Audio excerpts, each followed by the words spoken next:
Olá, vamos começar o capítulo de número 10, que é o líder proprietário. Nós vamos dar início à sessão, a quarta sessão, que fala sobre a gestão de carreira. Então, você já aprendeu todos os aspectos para fazer uma boa, entendendo o seu papel de líder, depois uma autoliderança e uma gestão de pessoas. Então, agora nós vamos dar início à gestão de carreira justamente para que você tenha uma fluidez na sua jornada profissional e saiba se posicionar nos ambientes e saiba também escolher os caminhos que você vai trilhar ao longo da sua jornada. Vamos dar início então a este capítulo de número 10 que vai falar sobre o líder proprietário. Quero trazer você para uma linha de raciocínio onde, no momento atual, nós temos a figura do líder, que a gente já falou bastante, a pessoa liderando pessoas, e nós temos também uma outra figura que a gente vai trabalhar também e entender o papel dessa figura a partir de agora, que é o gestor. Qual que é a diferença disso? A gente tem, é muito comum, uma boa prática de uma empresa já estruturada, por exemplo, é ter um dono de uma empresa onde ele atue no papel de gestão. Ou seja, que ele atue na gestão dos recursos, na gestão do RH, na gestão financeira, enfim, em todos os aspectos, porém na gestão empresarial do negócio. Mas que a liderança ali de equipe fique com pessoas que ele vai contratar para que ele lidere outras pessoas e equipes e tudo mais. Então, uma boa prática é ter essa figura separada ali da liderança, né, de pessoas. A todo momento ele vai estar lidando com pessoas, obviamente, mas que a responsabilidade fique nas suas lideranças e ele atue na gestão do negócio, fazendo parcerias e tudo mais. Então, essa é uma boa prática, mas nós estamos falando de um cenário onde a maioria esmagadora são micro e pequenas empresas. Então, geralmente, é o mesmo papel do dono, é o mesmo papel do líder e assim por diante. Mas qual que é a diferença aqui? Primeiro, nós temos um gestor. Esse gestor, ele tem a responsabilidade de angariar recursos, de impulsionar a sua empresa, mas ao mesmo tempo dialogar com a contabilidade, entender ali quais são os passos contábeis que ele tem que dar diante do seu produto, do seu serviço e tudo mais. E também a responsabilidade dos impostos, dos encargos tributários, trabalhistas e tudo mais. Este gestor, ele já está com muita carga em relação a isso. Porém, qual que é o papel do líder? Lembrando, liderar pessoas. Então, geralmente, nesse cenário, considerando um cenário ideal, tá? Esse líder está preocupado somente com a gestão da equipe. E é aqui uma diferença brutal de comportamento. Então, quando você está liderando um time, e aí nós vamos voltar para a figura do chefe, por exemplo. Lembra aquele chefe que manda e você obedece? É essa figura que a gente vai trabalhar agora. Qual que é o lado ruim desse gestor contratar um chefe? É justamente você ter ali recursos de pessoas, recursos financeiros, onde todos eles, de forma muito bem administrada e liderada, elas vão seguir num caminho de prosperidade, num caminho de ascensão, num caminho de expansão daquele negócio. Porém, quando você tem um chefe que ele lida com seus recursos, tanto recursos humanos e financeiros, de forma imprudente, ele acaba desperdiçando recursos, ele acaba trazendo muitos problemas para esse gestor. E aí que entra a figura da necessidade de um líder que sinta na pele as questões desse gestor. Por quê? Quando sai do seu próprio bolso, você sente de fato na pele. Mas quando não sai do seu bolso, fica muito simples tomar decisões de caminhar para lados diferentes, e sendo que a consequência financeira não é contigo, é justamente com esse gestor. Então, por isso que a gente vai trabalhar muito essa questão do líder, ele também ter esse olhar e esse sentimento, e ele se situar na figura de dono. Por quê? A tomada de decisão, um exemplo, se ele não vai, ele desiste facilmente de uma pessoa que ele contratou, ele escolheu contratar para o seu time, e na primeira dificuldade o chefe vai lá, olha cara, muda, contrata outro, e assim fica. Aí uma hora você contrata, você gasta recurso de pessoas e financeiros para ir atrás de novos talentos, e aí você traz essa pessoa, ela simplesmente não gostou, falou uma coisa torta ali que a outra pessoa não entendeu, que esse chefe aí não gostou, ou essa pessoa simplesmente não ficou puxando o saco dele, ele pediu para cortar, para desligar e contratar uma nova. E isso gera tanto uma despesa financeira, mas também gera um desperdício de tempo, um desperdício de energia dentro de um assunto. E isso faz com que a gestão da empresa ela comece a olhar para esse ponto. Olha, está gastando muito com contratação, com desligamento. O que está acontecendo aqui? Por quê? Porque a gente tem que reduzir, a gente tenta pensar aqui em várias soluções para viabilizar o negócio e isso daqui essa despesa só sobe. O que está acontecendo? Em algum momento isso vai chegar.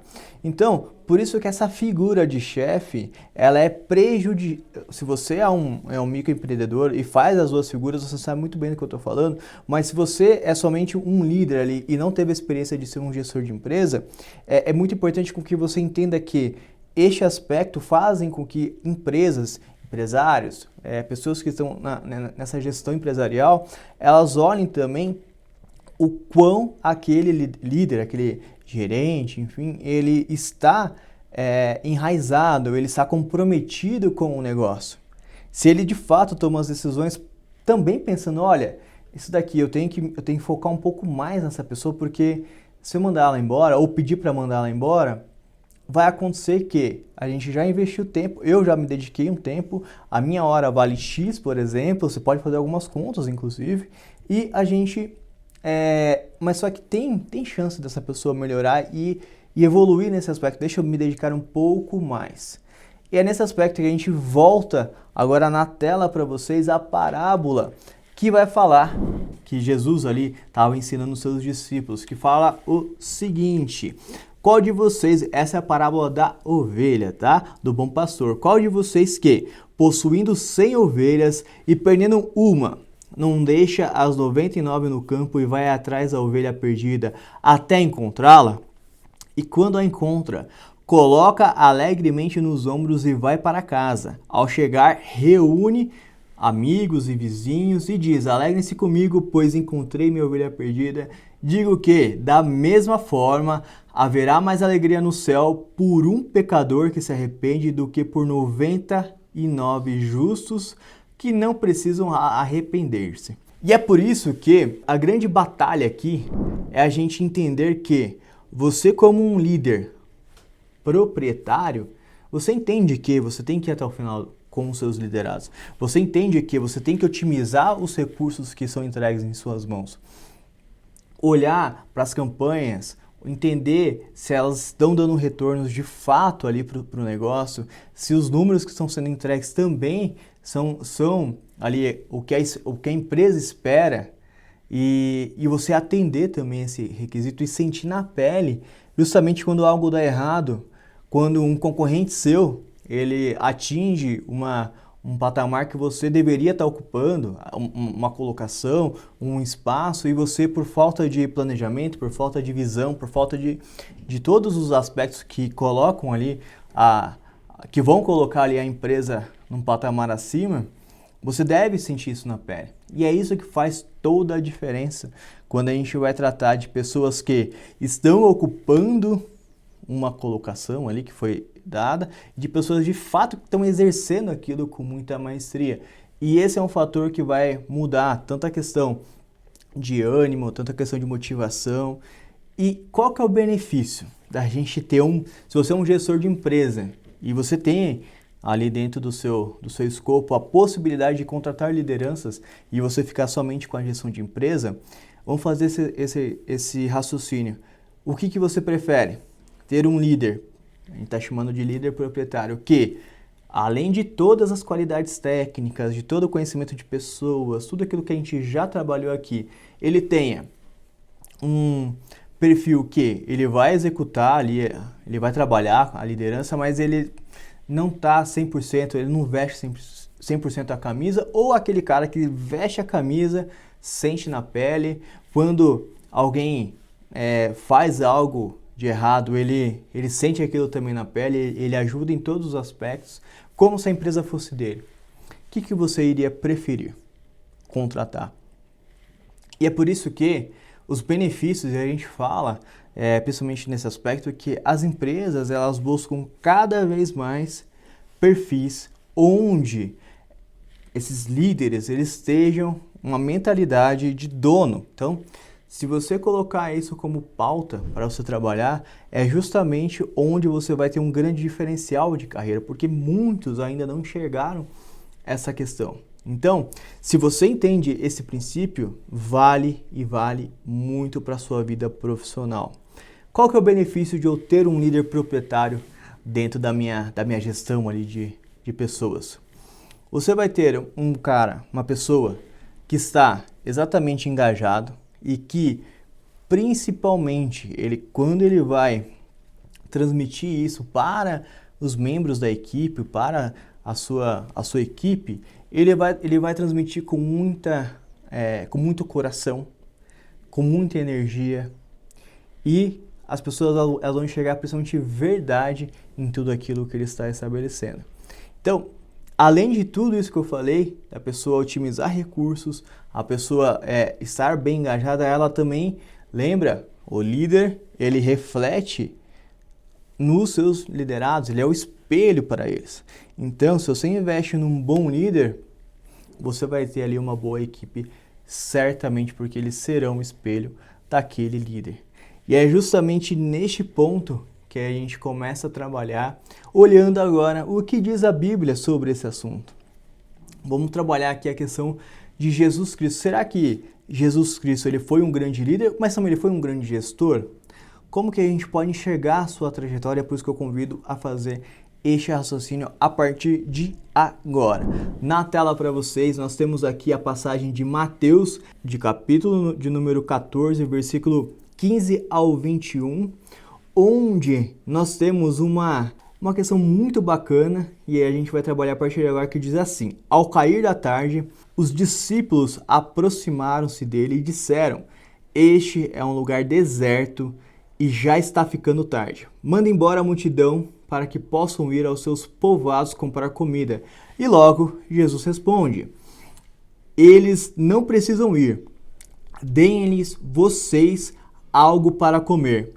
Eles lhe disseram: tudo o que temos aqui são 5 pães e 2 peixes. Tragam-nos aqui para mim, disse, nesse caso, Jesus. E ordenou que a multidão se assentasse na grama, tomando os 5 pães e os 2 peixes, e olhando para o céu, deu graças e partiu os pães. Em seguida, deu aos discípulos e estes à multidão. Todos comeram e ficaram satisfeitos, e os discípulos recolheram 12 cestos cheios de pedaços que sobraram. Os que comeram foram cerca de 5.000 homens, sem contar mulheres e crianças. Então nós podemos perceber que Jesus, ele incentivou os seus discípulos a pensarem fora da caixa, ou seja, para que eles buscassem, diante de um problema, uma solução, uma inovação, onde eles ainda não tinham pensado ainda, e ele mostrou ali, claro, ele fez um milagre ali, uma multiplicação de pães e peixes e deu de comer a todos eles. É uma recompensa ali que Jesus fez, né, de uma forma divina, onde as pessoas estavam ali sedentas pela sua palavra e ele os abençoou com pães e peixes, onde eles puderam comer de forma à vontade, até sobrou inclusive nessa cena. E a gente vai trabalhar também um outro caminho que Jesus, na sequência, ele também envolveu os seus discípulos e fez um grande ensinamento com a parábola que vai atingir aqui a sua tela neste momento, que diz assim: em Mateus 25, do versículo de número 14 ao 30, fala assim: pois será como um homem que, ausentando-se dos pais, chamou seus servos e lhes confiou os seus bens. A um deu 5 talentos, a outro deu 2 e a outro deu 1, a cada um de acordo com a sua capacidade. Então partiu. O que havia recebido 5 talentos saiu imediatamente a negociar com eles e ganhou outros 5. Da mesma forma, o que tinha 2 talentos ganhou outros 2. Mas o que tinha 1 talento saiu, cavou um buraco no chão e escondeu o dinheiro do seu senhor. Depois de muito tempo, o senhor daqueles servos voltou e acertou contas com eles. O que havia recebido 5 talentos trouxe os outros 5 e disse: o senhor me confiou 5 talentos. Veja, eu ganhei mais 5. E o senhor respondeu: muito bem, servo bom e fiel. Você foi fiel no pouco, eu o porei sobre o muito. Venha e participe da alegria do seu senhor. Veio também o que tinha recebido 2 talentos e disse: o senhor me confiou 2 talentos. Veja, eu ganhei mais 2. O senhor respondeu: muito bem, servo bom e fiel. Você foi fiel no pouco, eu o porei sobre o muito. Venha e participe da alegria do seu senhor. Por fim, veio o que tinha recebido 1 talento e disse: eu sabia que o senhor é um homem severo, que colhe onde não plantou e ajunta o que não semeou. Por isso tive medo, saí e escondi o seu talento no chão. Veja, aqui está o que pertence ao Senhor. Então o Senhor responde: servo mau e preguiçoso, você sabia que eu colho onde não plantei e ajunto onde não semeei? Então você deveria ter confiado o meu dinheiro aos banqueiros, para que, quando eu voltasse, o recebesse de volta com juros. Tire o talento dele e dê-no ao que tem 10, pois a quem tem, mais será dado, e terá em grande quantidade.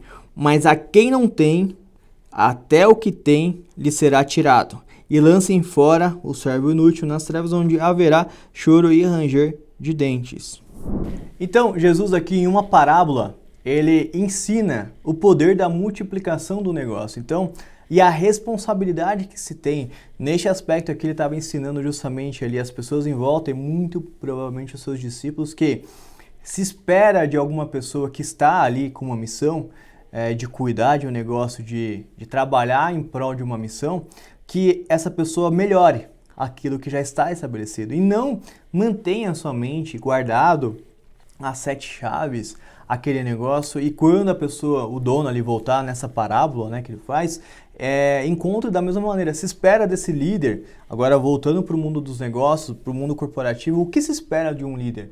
Nesse caso, o líder proprietário, justamente com que você atue e melhore aquilo que o gestor faria, por exemplo, se ele estivesse no seu lugar. Então, aqui Jesus ele ensina, através de uma parábola fantástica, em que aquele que produz mais, aquele que saber utilizar melhor os recursos, tanto humanos quanto financeiros, em suas mãos, e ele trouxer ali mais benefícios ao negócio, ele vai prosperar, ele vai ganhar cada vez mais. Então você vê ali, tira de quem produziu quase nada, só manteve, e entrega para quem produziu mais. E assim acontece, se você for analisar no mundo corporativo, na sua jornada profissional, ganha mais aquele que de fato entrega mais, de fato sente na pele, de fato se entrega mais, de fato consegue trazer ali soluções inovadoras, porque de fato ele sente na pele, ele está vivendo de forma presente o que a empresa espera como um papel de dono. Nós vamos recorrer à Bíblia novamente para entender uma outra história. Não sei se você já conhece essa história, eu particularmente gosto muito dela, que fala sobre José. Se você buscar em vários, na Bíblia, enfim, você vai encontrar sobre a história de José do Egito. De forma muito resumida, José, ele recebeu uma profecia, isso está em Gênesis 39, onde ele governaria sobre a sua família e tudo mais. Porém, José tinha os seus irmãos. Neste momento, seus irmãos ficaram enciumados com José. Imagina, olha, esse irmão aqui que até então é visto como um irmão rejeitado. Lembra? Mais um caso de uma pessoa rejeitada que depois você vai ver que ela chega no topo. E voltando àquele aspecto lá do capítulo de número 3 ali que fala a pessoa que foi rejeitada, lembra disso? Então, mais uma história para você gravar. E aí José, ele recebe a profecia, seus irmãos tentam matar José, não conseguem, Porque ele tinha uma palavra, José tinha uma palavra estabelecida que ele iria governar, então não seria naquele momento que ele iria morrer. E aí, seus irmãos decidem vender José como escravo. E José é vendido para o Egito. O que acontece com José a partir de então? De passado um período, ele vai trabalhar na casa do faraó, ali onde era a figura máxima, a autoridade máxima daquela região do Egito. E aí o faraó, ele passa por uma necessidade, que é, ele começa a ter sonhos terríveis ali. E naquela época era muito comum perguntar a pessoas para que elas decifrassem aquele sonho, falassem o que significava aquele sonho.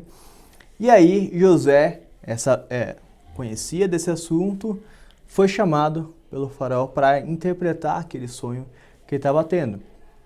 E José interpretou. José falou o seguinte: olha, durante 7 anos você vai ter um período de muita prosperidade, de muita abundância aqui na sua terra.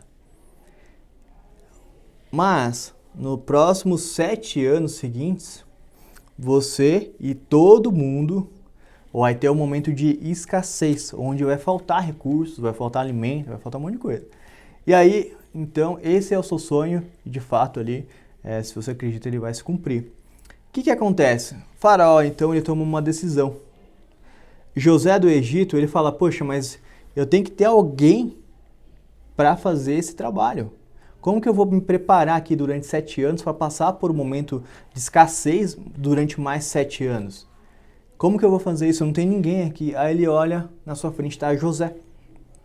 Ele fala o seguinte: olha, se ele é capaz de interpretar esses sonhos, então ele vai ser capaz de fazer a gestão desses recursos e tudo mais. E ele diz assim, ó: não há nenhuma pessoa além de mim que seja tão grande quanto esse rapaz que está na minha frente agora. E José, ele passa a governar o Egito. A governar, aí ele faz durante 7 anos, ele guarda recursos, ele guarda sementes, ele guarda bastante alimento, para que quando pudesse chegar o momento de escassez, ele estivesse preparado. Então, ele incorporou de fato ali a função que estava ali, que estava sobre ele, para ele ser como se fosse dele mesmo. E ele, a partir disso, no período de escassez, foi onde Egito ele mais cresceu. Então, em termos de terra, na época de escravos, né, de alimentos. Então, Egito estava com muito poder aquisitivo em um momento onde todos os demais, os países e tudo mais, não tinham recursos e muito menos alimentos. Então, e Egito tinha, e foi onde Egito trocou ali alimentos, sementes e tudo mais, por outras questões, por terras, enfim, por muitas outras coisas. E foi onde Egito mais cresceu. Fazendo uma análise aqui, a gente tem José saindo da sua cidade natal, da sua casa, sendo escravizado, vendido pelos seus próprios irmãos, de uma forma injustiçada. E aí ele trabalha como escravo, ele vem ali sendo... e aí ele tem uma oportunidade com o faraó. O que acontece? E aí ele mostra para o faraó o sonho, mas ele faz um bom governo quando ele é nomeado, faz um bom governo, e aí ele tem essa questão de volta. Só para você contextualizar também, a título de curiosidade, José, nesse período de escassez, ele também recebe a sua família de volta. E ele não trata essa família com vaidade, ele não trata essa família com vingança, na verdade é o contrário, ele acolhe essas pessoas, ele traz da cidade onde ele estava para o Egito. Se eu não me engano, a Bíblia diz em torno de 70 pessoas ele traz para lá da sua família. Então ele acolhe, é um momento de fato ali que ele mostra a sua grandeza, e aqui que ele é aprovado de fato. Ele não é aprovado onde ele estava lá como escravo, mas quando ele está no poder. E é aqui que também você deve entender ali como que você deve agir. Aqui nós temos uma história muito bacana de José, e que mostra pra gente, olha, o quão poderoso é você pensar, mesmo na condição de José estava escravo, e ele passa a governar de uma hora para outra. Mas José não muda nisso. José se mantém da mesma maneira. A essência de José é a mesma, sendo escravo ou sendo um governador. O que fez a diferença é ele estar numa oportunidade certa e manter a sua postura.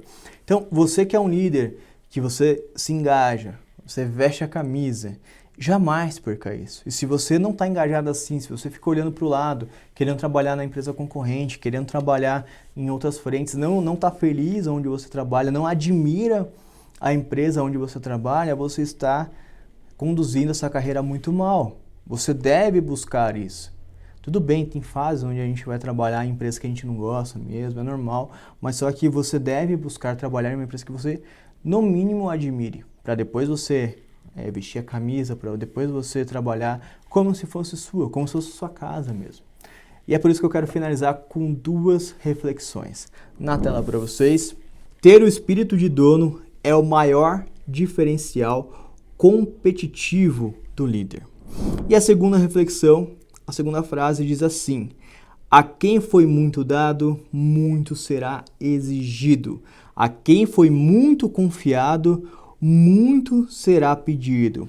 Em Lucas 12, versículo de número 48. É por isso que eu quero encerrar este capítulo com você, para convidar você a fazer a sua reflexão e trabalhar em que momento da jornada profissional você se encontra, como que você está conduzindo a sua carreira. Você está, de fato, atuando com o espírito de líder ou um líder proprietário, ou você só está atuando, pensando em agir bem como um líder, mas esquecendo os aspectos da gestão da empresa onde você está. Convido você a fazer essa reflexão e te espero para o próximo capítulo que também promete. Até já!